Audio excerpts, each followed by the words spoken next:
Welcome once again to this presentation called All Things Bright and Beautiful for the San Antonio Book Festival.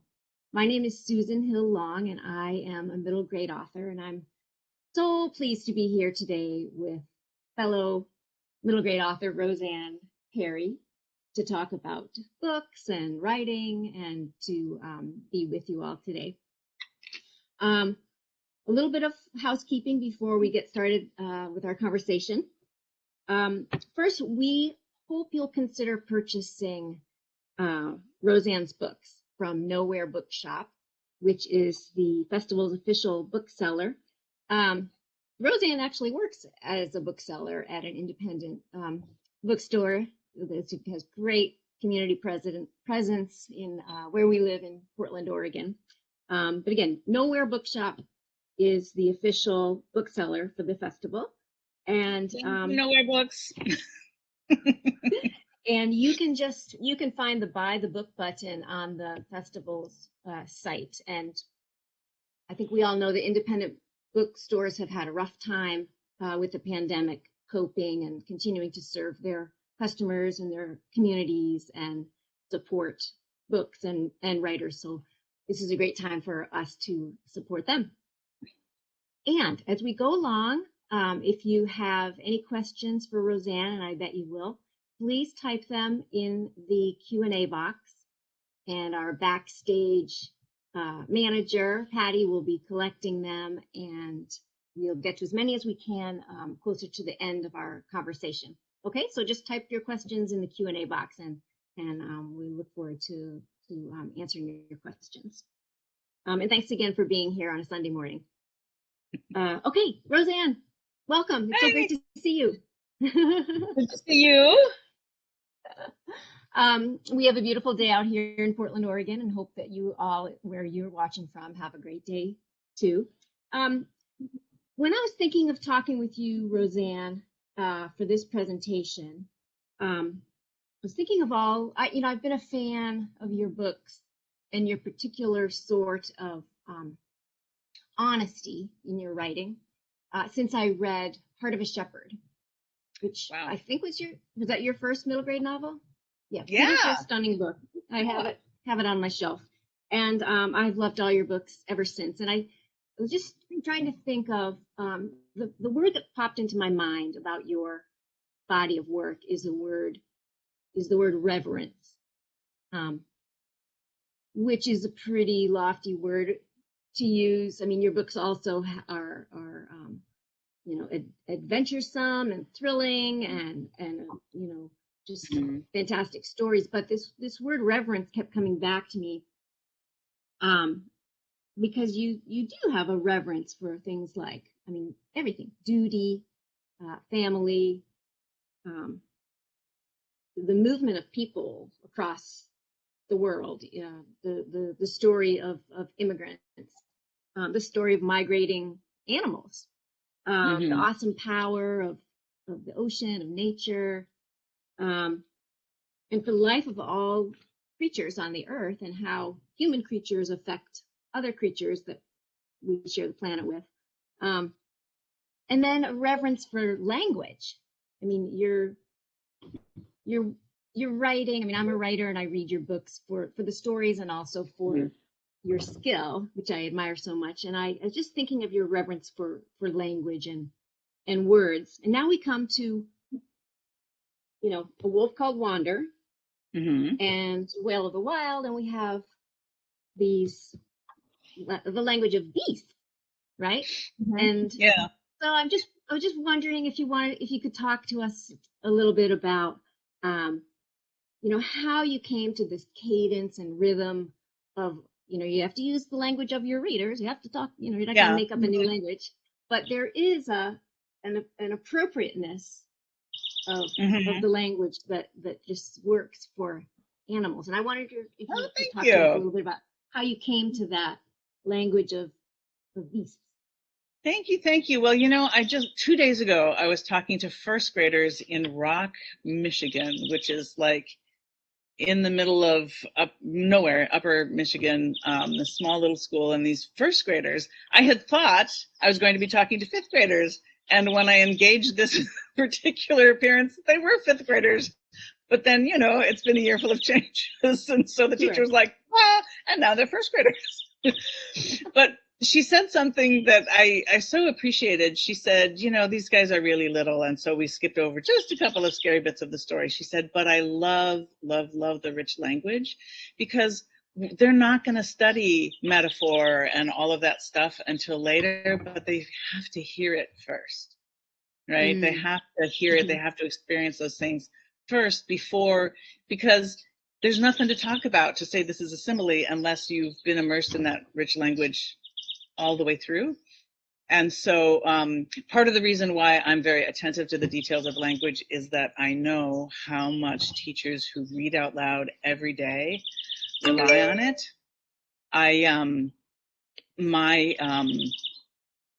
I've never taken a writing class, actually.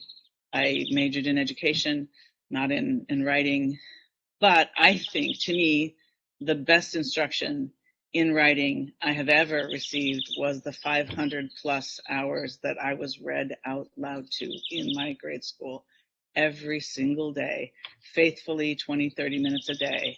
I think that was really the foundation of where I learned to write. And I am hugely grateful for it. And I know teachers have to fight for that time in their instructional day. And I'm so grateful that they do, because it makes all the difference in the world. So, I mean, that's kind of language in general. In specific, language for animals, that was a really sort of a fun challenge for me, really thinking about, like, sinking really deeply into this point of view of an animal and asking myself, what can this animal perceive, right? My sort of parameters for a wolf called Wander and a whale of the wild has been, I don't mind making up the emotional and sort of social life of these animals, but I don't want them to ever actually do a thing that is not possible for that animal to do. So when I think about what they can, like, what can an animal perceive, right? So wolves, for example, they can see about as well as human beings can see, right? But they're much more reliant on their ears. They're much more reliant on what they can smell. And so I'm always, you know, in each scene asking myself, am I including the whole picture, right? Is there not just what I can see? Is there what he can perceive in smelling and hearing? And also, what is it that an animal can know, right? This I found much trickier to do than I thought it would be, because I'm sure animals are aware of night and day. They're probably aware of the cycles of the moon. And because wolves are active at night, maybe even the presence of stars, right? But day, week, hour, month, all those time things, that doesn't seem like a wolfish thought to me, right? And so taking out all of those references, those not natural references to time, out was way harder than I thought it was going to be, right? Yeah. And I also think, like, can a wolf understand numbers? I'm sure that probably 1 and 2, right? They probably know, but I think, like, a wolf probably knows some of my pack is over here and then some of us are over there, but probably not 5 of us are here and 3 of us are. That doesn't seem like a wolfish thought, right?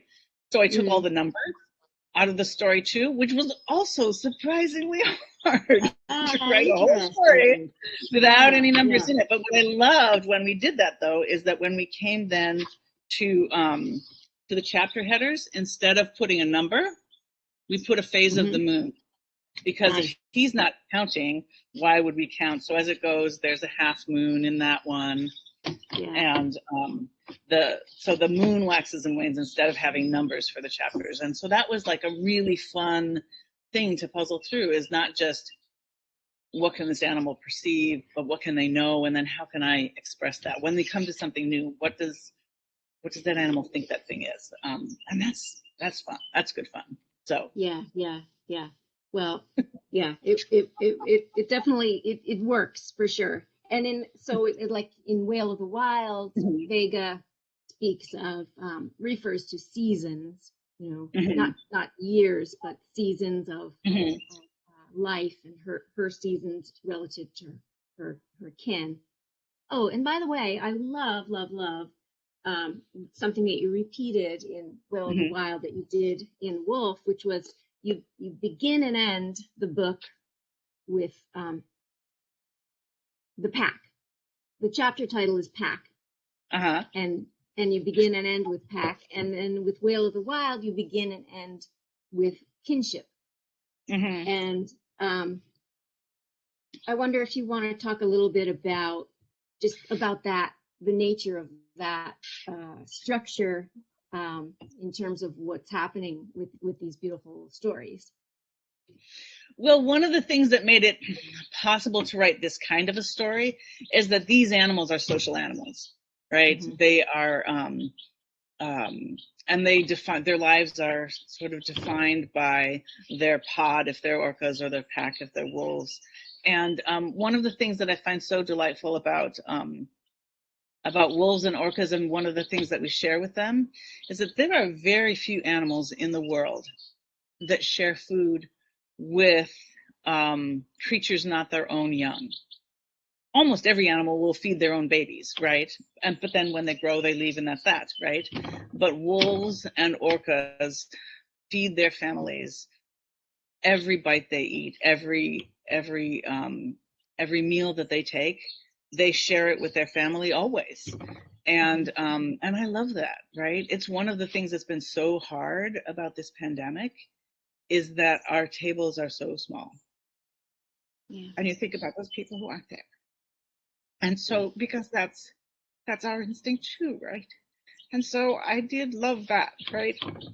That part of their life that so defined them was that sense of belonging, and that sense that we, I think, share that sense of duty to each other and responsibility. These animals have great tenderness for each other. Like, almost anybody has seen dogs playing, and wolves do the same. They play and they wrestle and they all sleep in a heap, and they're very affectionate with each other. But one of the things that I have loved, and this has only really been possible since researchers were allowed to use drone photography, Mm-hmm. so that they can follow at a distance that doesn't interrupt the whale's activity. They can follow them with a drone camera. And what they see is that orcas are as cuddly with each other as wolves are and humans are. They're always rubbing up against each other and stroking each other, and playing. They spend as much time swimming upside down as they do swimming right side up, right? So yeah, they're just always, very so playful in their movements, right? And so that was Yeah. really neat to see. And that, excuse me, I'm gonna bring my orca friend over. That Oh, drone good. Oh, good. footage was only available in the last, I think they started it in 2018. And Very so I made recent. sure that when I went through in my final edits, I wanted to have some sense of how much they were, how affectionate they were with each other, because I love that. Yeah. And it made it much easier to write a whole narrative arc too. It's hard to, for an animal that doesn't care about anybody but itself, it's hard to Yeah. get a satisfying narrative arc out of that. Right. Right. Right. Right. Yeah. There's so much that a reader feels in common with the whales, uh, and it's real. It's true. So that's just really Yeah. cool. Hey, I know because we've talked before. Hmm. Roseanne and I. Did I mention we're friends in real life, and we get together to eat? I mean, in the good days, we get together to eat and write together and talk about books and writing. Anyway, I have enjoyed hearing about the epic, very concrete research that you did with the artist for for uh, for Whale, who did this gorgeous, gorgeous Isn't it so amazing? illustrations throughout. It is amazing. Lindsay Moore. And I just wonder if you could share with us some of the adventures that you and Lindsay had together doing We your did research. have some amazing. I love this art in this book. It is so gorgeous. And It's Lindsay stunning. is amazing. In addition to being an illustrator, she's a marine biologist. And I will just say that most of this art was painted during the pandemic when she was at home with her husband and 3 grade school age children. So I think she, you know, special stars in her heavenly crown for getting that accomplished. I don't know if she did it. But here's a picture of us on a research trip that we took. That's the 2 of us in a kayak in the Salish Sea.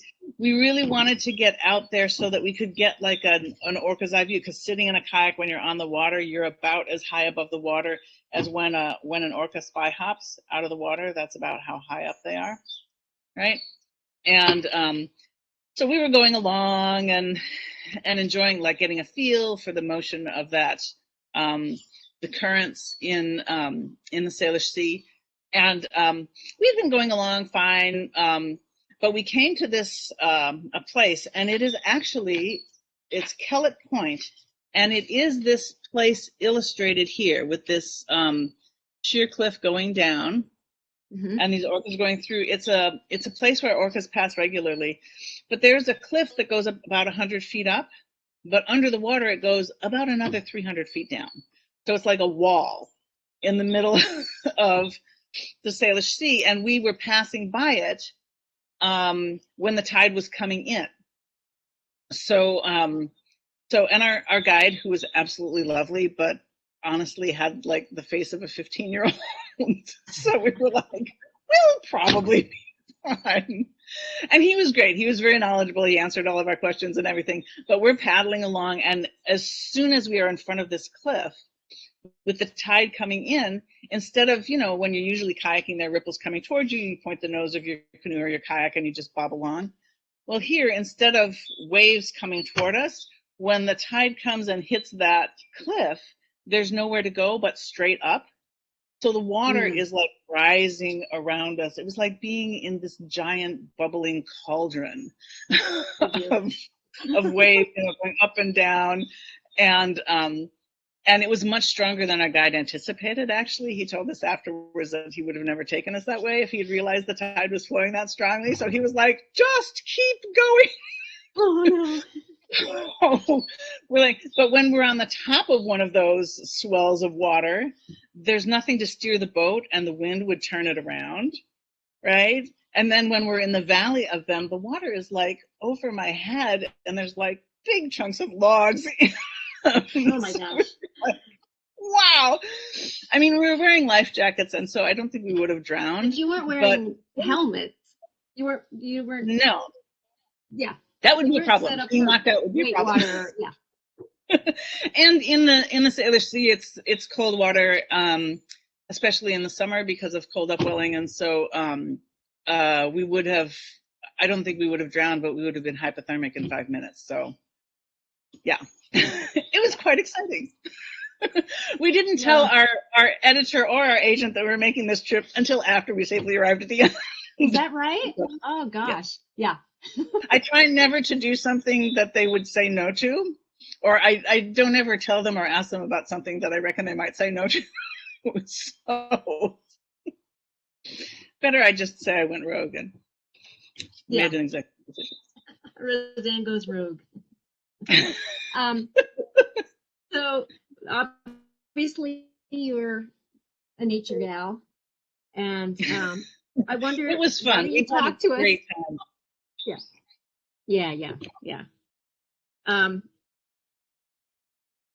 Talk to us, if you would. I can't help but notice, Rosanne, that you seem to be sitting in a tree. Ta-da! I know you have your special writing place, and which also brings you out into nature. Can you show us around a little, or talk to us about your writing? Sure. This is my summer writing space. Obviously, in the dead of winter, it's a little chilly up here, but it's pretty small, right? I just have a tiny little desk and a chair there, and I have a nice view of all of my neighbors' backyards. This one is very full of blackberry vines. I have a little squirrel-proof story box over here that I keep my art supplies and my writing friends. Blue whale. Ooh, scratch the shard. So forth. And then there's a slide down here, but honestly, it's a little bit dirty in there, and also it's a bit too tall. the platform is too tall for the slide, so it's really more of a plummet. So I try not to go down there. But there's my kids love it, but it's a bit much for me. But there's a pirate ladder right there for getting up. And then sometimes I like to climb up the tree over here. But for fast escapes, there is a zip line right there. I love it. Okay. And then this is my favorite Mother's Day present ever. There's a rock wall. Ta-da! Ah, very cool. I did not know that. And then I have a little power up here, but I see that it's been nibbled, so I think I need to replace that power cord actually. In case I need reset. There's some back there through the trees, there's a little red shed. That's where I work in the wintertime. Because obviously this doesn't really work in the winter. Yeah. But I love it in the summer. It's just right for me. I love being outside. And I love it that there's lots of birds and squirrels. Last summer there was a whole parade of skunks that was going through my yard regularly. It was quite exciting. A mama skunk, and she had 7 little skunklets. I don't know what you call baby skunks. They're super cute though. Yeah. So, that's great. And I must say it's unusual to, I mean, we do live in a city, and it's pretty unusual to have such an environment in your backyard that you can enjoy. So it's so great to see that you live it up back there and get such good work done. Well, I love it, and it's been a godsend during the pandemic, because at one point my husband is home working remotely. My daughter came home from college and was going to college full time, and then my 2 older kids were going to night school. So having a place outside of the house to get my work done was hugely helpful. Yeah, a room of one's own. Yeah. Right. A platform of one's own. Yeah. Let's talk a little bit more about how the whales in Whale of the Wild, Vega and her pod, her kinship, they all have their roles to play: wayfinder, hunter, in service to their community. And is that true to life? That the whales do kind of, or is that something that, I mean, it works so beautifully for the story, and I love the sense of collaboration. And orcas, one of the things that I found so appealing about them is that they're a true matriline, in that every orca son and daughter remains at their mother's side their entire life long. And orcas have a lifespan that's very similar to human beings. They have a long childhood. They are not sexually mature until they're like 15, 16 years old. They can continue to have babies well into their 40s. In fact, I think the last birth that they had to an orca, the last birth of an orca baby they had this spring, was to a mother who was 47 or 48, I believe. But then, and here's the amazing thing, because almost every animal species, the female dies immediately after their reproductive years are over. Not elephants, though, and not orcas. And the reason is those grandmother orcas are hugely important to the survival of the entire pod, because the orcas in this particular story are based on the southern resident community, and they eat salmon, come in from the Pacific into the rivers all along the Pacific coast. So although they spend part of their time in the Salish Sea, which is off the coast of Washington and British Columbia, they also travel up the coast all the way to the tip of Alaska, and as far south as San Francisco area in California, because every single river has a salmon run at a slightly different time, right? And so they are going up and down the coast, remembering where is that river and when did the salmon come to it, right? That's a lot of remembering. It's pretty amazing. And so they're relying on that decades-long accumulation of knowledge on the part of those orca grandmothers of where to go and when. in order to find the salmon to eat, because salmon are they're not as big as they used to be. Salmon runs in the Salish Sea have been down 90%. That's the biggest challenge that they face is there are other things that are challenging to them, but the big one really is that the salmon, the wild salmon population is drastically down. Yeah. And if we can't turn it around for them, they won't survive. But that's kind of the foundation of their structure, though, is that they have these grandmothers of the pod that lead everybody to the different food sources. And then they do gather every summer, and they have these great sort of congregations of pods that have been dispersed looking for food all year long. A couple of times a year, they will come together in the Salish Sea, and it's an amazing thing to see. And so I loved sort of capitalizing on what that would mean to them culturally, sort of, right? What would it mean to know? Every book that I've ever written with a female character, at some point, even if that's not really the topic of your story, at some point you have to deal with a girl's experience of the patriarchy, right? It's there in some way, right? Girl defeats the patriarchy, girl does a little do-si-do around the patriarchy, but it's there.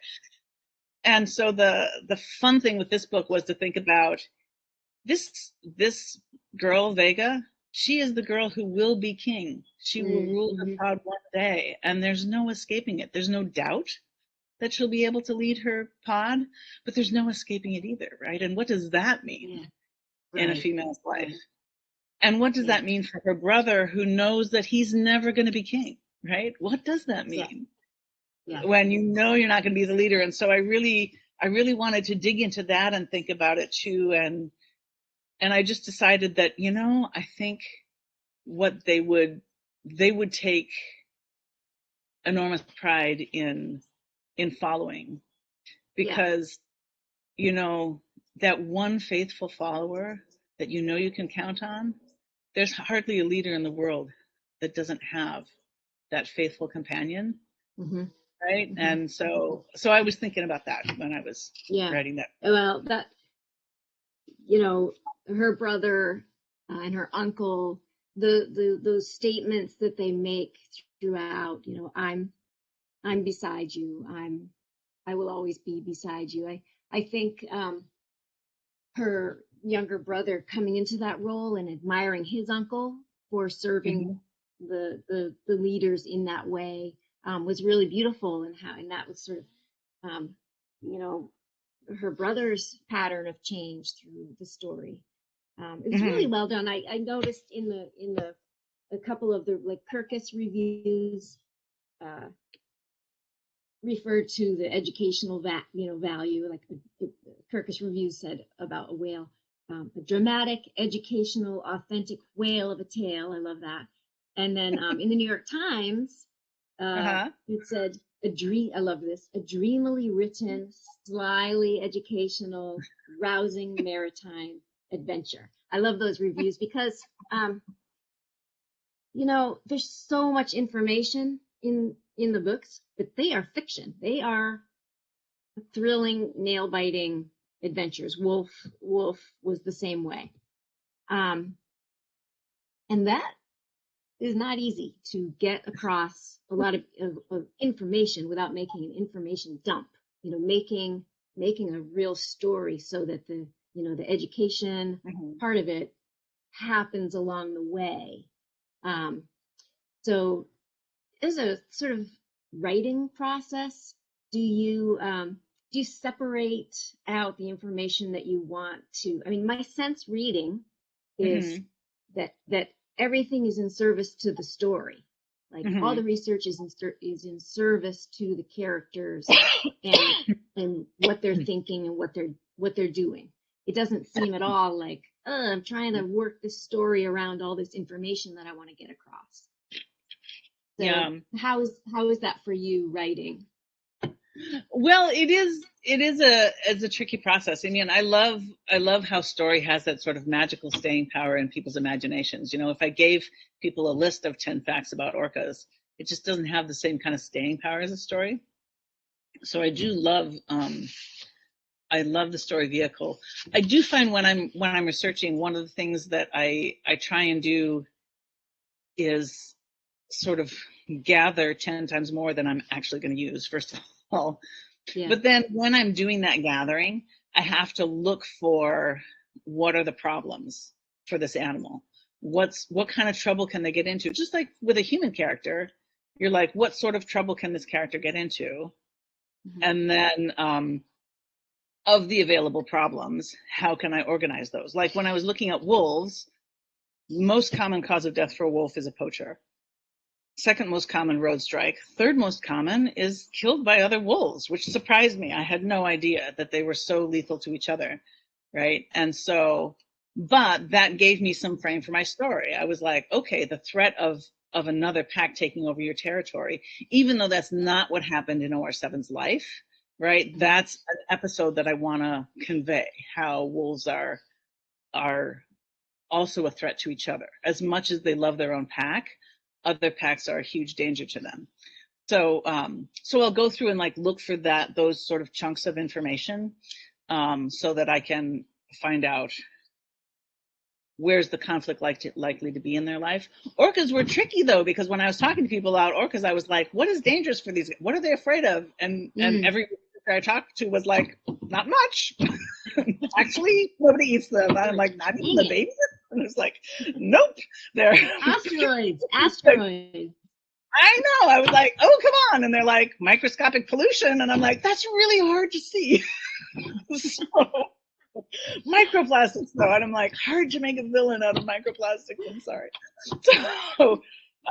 So yeah, I do kind of look at like what are the challenges that they can face, and then where can I fit them into a narrative structure, is part of the thing, for sure. And I knew like for orcas, hunger is the driving problem, and so I have to make that, that's sort of the underlying thing. But then what problems can they come to? And one of the things that I really realized is that for an animal, being lost, man, when they're lost, they're really lost, right? If a wolf is out of howling range of his pack, if he can't pick up a scent of where they've run by, he's in trouble. Like, who's he going to call? He has to run until he comes across their scent, or until he can hear them again, right?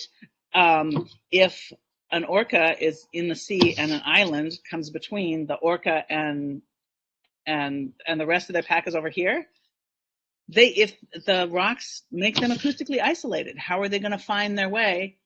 They can't, right? And so there have been instances in the Salish Sea where young orca in particular, they'll like take a wrong turn around an island, and then they are in big trouble if they can't find their pack again, because once they're acoustically isolated, there isn't a good way for them to find each other. Right. And when you look at this map, the in the back of the, you see how many opportunities there are. I'm just looking for the map in the book, but it's how right many here. Opportunities they are. We both have it, dueling maps, to get out of. I mean, look at all those islands and inlets, and the journey in the book. You really feel the danger of the separation, and how easy. I mean, when you look at the map, it just looks like there's a lot of opportunity to yeah, when we were driving and hiking and paddling around the Salish Sea, I was like, this is complicated. This is complex, right? There are all of these opportunities, and even just following isn't so easy, because if the tide turns, you might not be able to follow them through the passage that they just went through. Right. So yeah, it's pretty amazing. Yeah.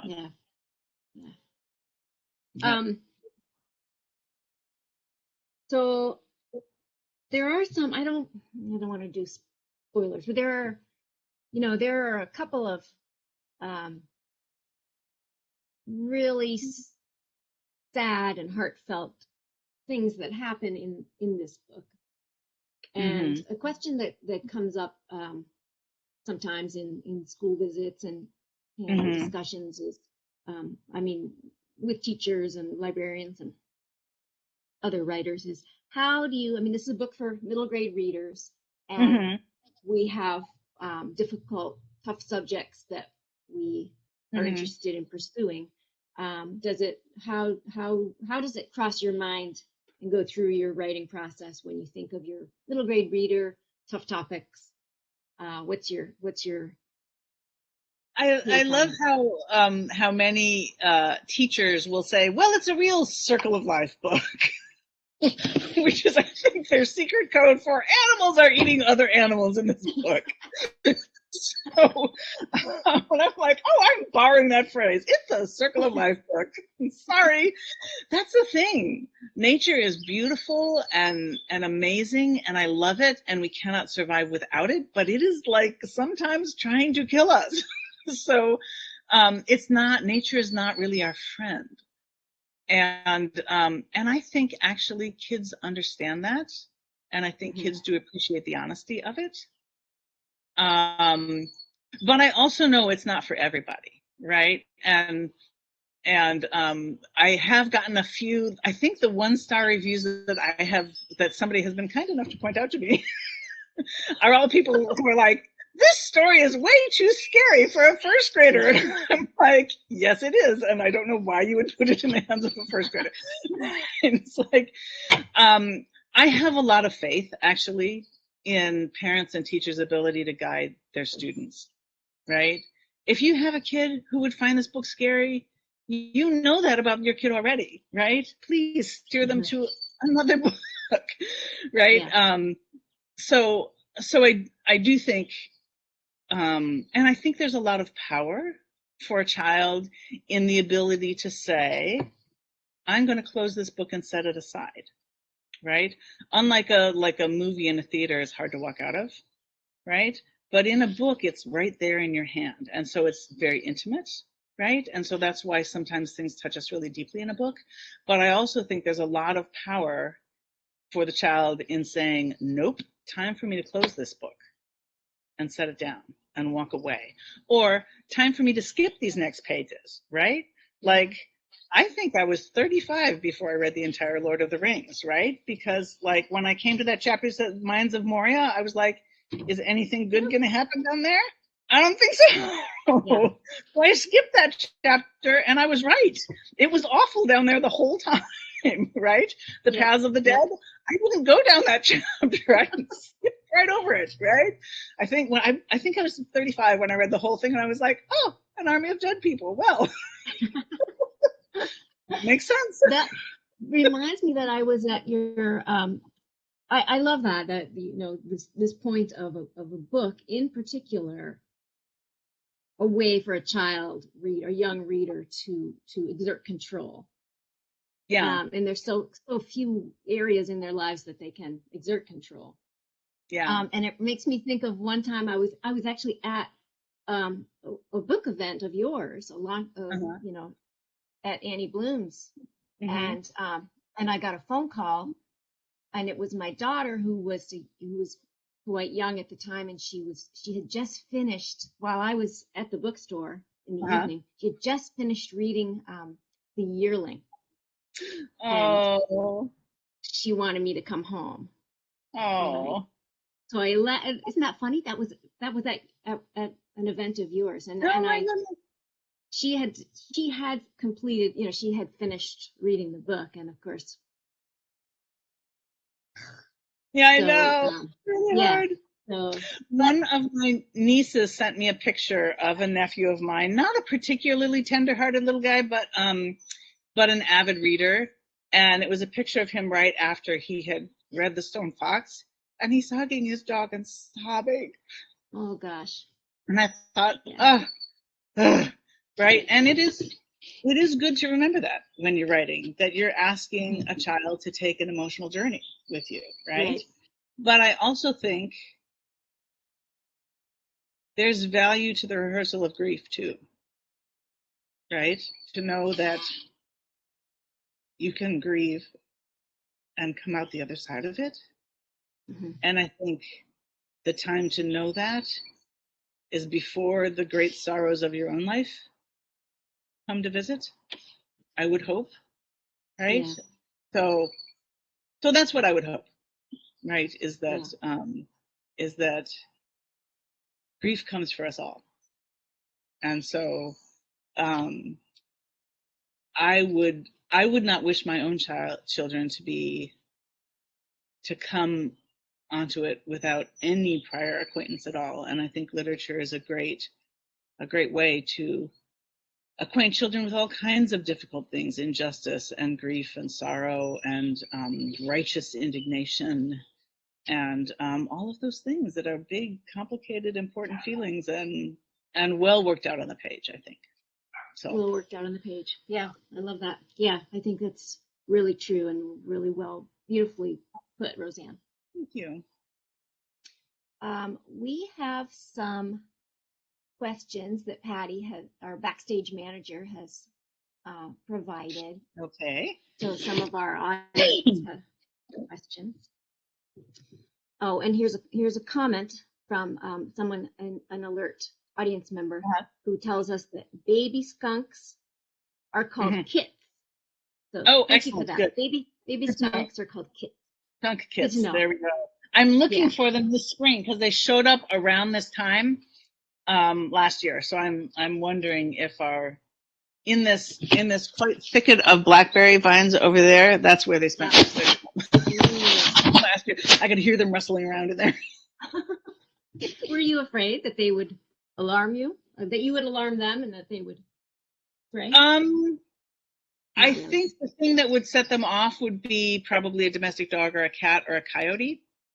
And so I wasn't very afraid. I mean, they're actually pretty sweet and docile creatures if you don't frighten them.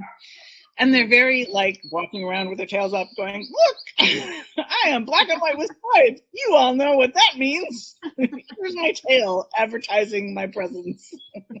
Don't piss me off. So, yeah, I thought they were adorable myself. So. Yeah. So someone in our audience asks, what first prompted your love of animals? Did you grow up around many animals or have pets at home? That's a good question. Well, I didn't have pets of my own when I was a child. My grandfather came to live with us, and he had a hunting dog when he came to live with us. But I didn't really have pets of my own. They're kind of expensive. So we haven't really had that. We've had bunnies and chickens, but we haven't really had cats and dogs in my family. But I have lived in Oregon most of my adult life, and I love it here so much. It's just so beautiful, and there's plenty of wilderness in my own backyard. I mean, in addition to skunks, raccoons move through my yard almost every night. There are coyotes in the neighborhood. There are deer that wander through every now and then. And that's without even leaving my house, right? And then we can go camping, and there, it's a range of ecosystems, the ocean and the mountains and the high desert. I'm just so grateful to live where I do and to have that experience of the wilderness. And one of the things, the first editor who made an offer on a wolf called Wander, I think I've told you this was rejected by 40 some publishers in the United States. So pretty much all of them. Let's just say that's probably all of them. But the editor who finally said yes to this was in Great Britain at Anderson Press. And when she read it, she was like, this is the book that I've been looking for my whole life. Because here's the thing, global warming is going to be hard. It's just going to be hard, and the easy solutions, we're past them. We're going to have to make some tough choices to save our planet. And she said, the young people in my country are, they live in cities, almost all of them, and they are not acquainted with the wilderness. And if they're going to save the wilderness, they have to love it. They have to feel a personal connection with it. And story is made for that. And so she said, this is the book to build that sense of kinship with the earth. And that's what we need more than anything. She said, if we don't have kinship with the earth if we don't love it enough to fight for it. Boy, all those other social justice issues will hardly matter, because there has to be air to breathe and water to drink for every creature. And she was really passionate about it, and she was the driving force behind saying, nope, it has to be illustrated.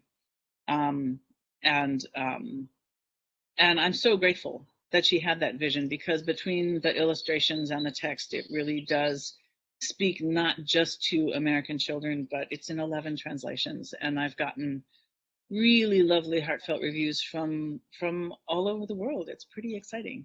So that is such a good story. I mean, that's the idea behind our, unique project of the national parks, is if people know that this is out there and will want to protect it.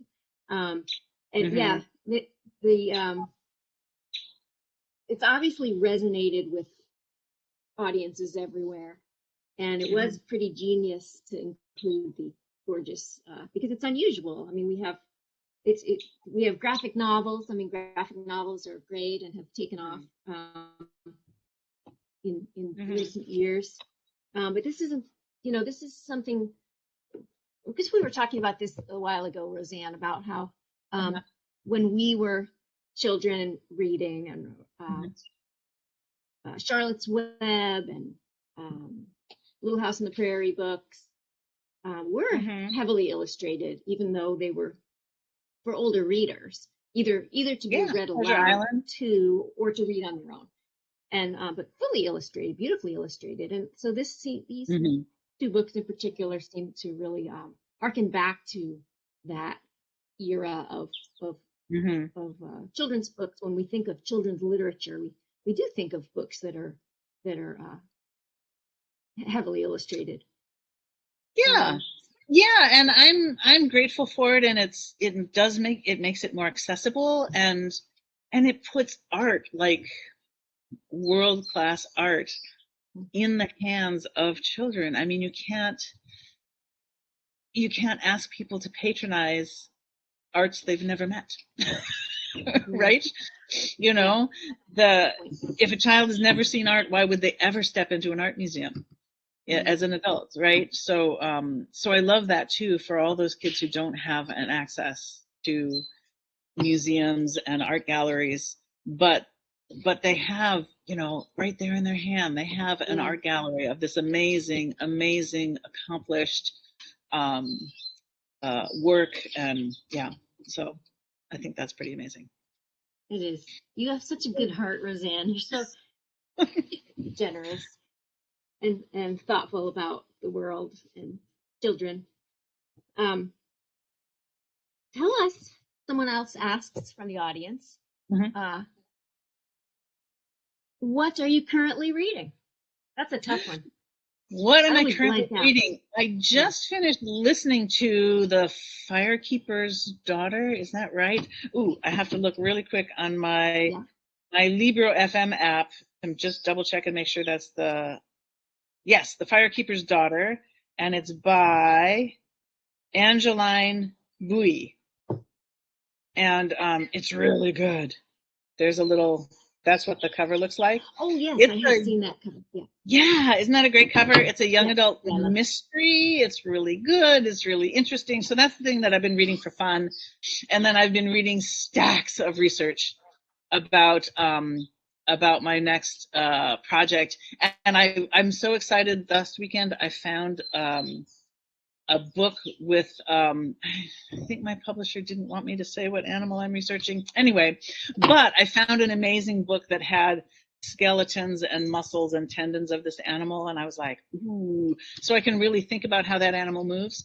So I've been reading all about muscles and joints and tendons and thinking about running and jumping, and yes, it's been really fun. Cool. So I've been reading mostly research, but I read a lot of things at the bookstore too. So yep, and I have a regular column at the Mixed Up Files of Middle Grade Authors. I have a diversity in middle grade lit monthly column. So you can search on diversity in middle grade lit there, or just it's in the middle of the month every month. So Good to know. And you, as a bookseller, you often share on social media a book that you have just read and admire or recommend, and not just middle grade novels or YA novels, but picture books. And you're a champion a diverse reading list, so that's it's good to direct our audience to the Mixed Up Files blog. Yeah, I love Tuesdays. I always want to work on a Tuesday because that's new release day, so I get to see new books right when they come into the store. Yeah. And it's really fun, and I do like to snap a little picture and put it on social media of the ones that I like. Because there's so many good books. It's amazing. Yeah. I wish that you could, because I was going to ask you about what you're working on, but you can't talk about it. Okay, but can you answer a few telltale questions? Here's my question. One question: will the characters have cell phones? No, they'll not have cell phones. Okay. Right. I know. Cell phones are such a problem. I feel like the only reason my children had cell phones when they were teenagers is to prevent them from having adventures, right? So that because if they felt an adventure coming on, they could call me and I would put a stop to that nonsense right away, right? Like, why else would you give a child a cell phone, really? But then it's really hard to have them in a book because they can just Google the answer. So no cell phones. No. Would the characters have fingers that they could use cell phones if they? No. I am gonna do a third animal narrated novel for sure. But I will say that probably the next thing that will come out is a nonfiction picture book about wolves. Is probably the next thing that will come out. Oh, that's exciting. Because I will say that if readers get to the end of the book and they don't read the back matter, they are missing out, because Rosanne has written excellent back matter, which means fun facts, serious facts about the animals that are featured in each of these books. So it's really well done. It's really a complete package. Thank you. Now, it looks like, Rosanne, that we are coming to the end of our session already. And thank you. I see that the sun has moved a little bit in your house. I know. So I moved my chair around a little bit so I can. I know, the lighting. But thank you so much. It's been such a pleasure. It's been such a pleasure to talk to you, Susan. It's always about books. Yes, I always love talking with you, and it's great to be able to spend time together in the great state of Texas, sort of. And we thank you everyone for coming and for supporting the San Antonio Book Festival and independent bookstores. We are, we're so grateful for your support, and thank you San Antonio Book Festival for organizing all of the everything that makes this happen. It's a lot more than it looks. Yeah, it's not easy to pull something off. Thank you, everyone. Thanks. Bye-bye.